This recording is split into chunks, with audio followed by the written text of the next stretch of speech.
la Marta François-Bel i juntament amb la Montse Auger Serra som professores a la Facultat d'Òptica i Optometria de Terrassa i hem impulsat aquesta experiència d'aprenentatge-servei que avui us presentem. El nostre objectiu principal és aportar un granet de sorra a la societat per intentar prevenir el fracàs escolar que està relacionat amb les dificultats visuals. I com ho fem, això?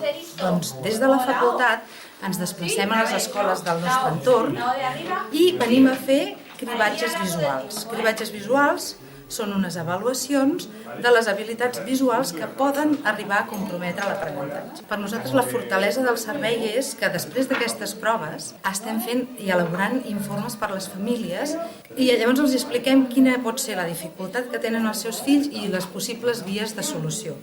Això, juntament amb les xerrades que fem informatives a mestres i a les famílies, als pares mateix, a les AMPAs, doncs fa que a poc es vagi arrelant la idea de que la visió és molt important en l'aprenentatge escolar. Aquest aquí que el veus?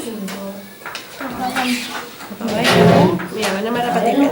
Marca'm amb el dit que torna el veus.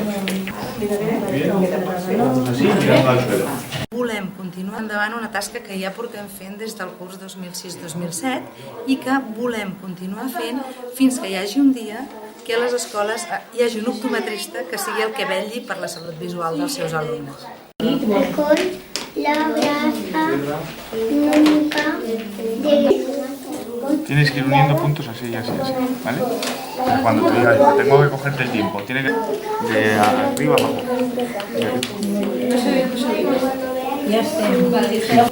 Ahora hay que hacer lo mismo, ¿vale? Así en el 1, 2 y 3. Pues ya puedes marcar así, está. Ser, si falles. 7, 1, 2, 6, 4, 2. Tienes que leer esto lo más rápido que puedas, ¿vale? 1, 2, 3, ya. Pedro, el conductor del autobús, es un hombre alto con el pelo rubio, sus ojos. ¿Y aquí?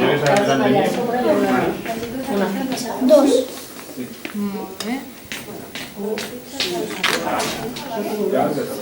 ¿Y aquí quién dirías que?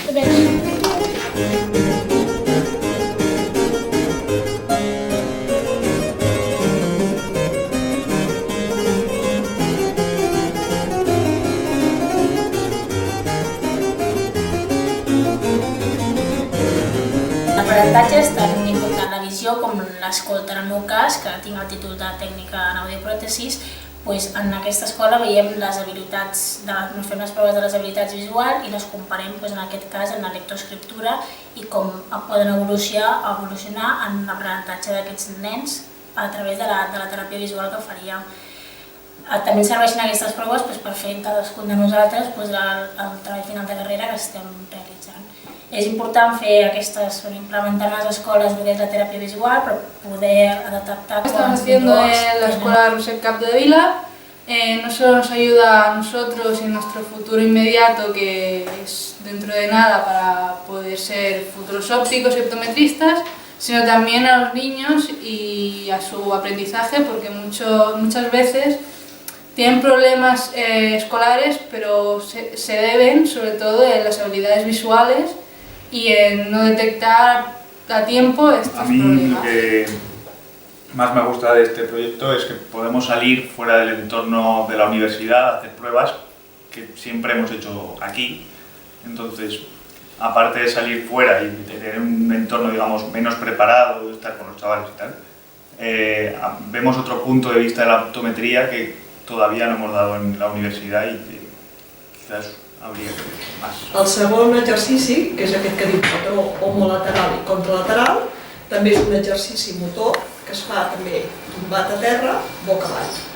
I després el tercer exercici, que és aquest de moviments oculars, que seria treballar el que són els sacàdics.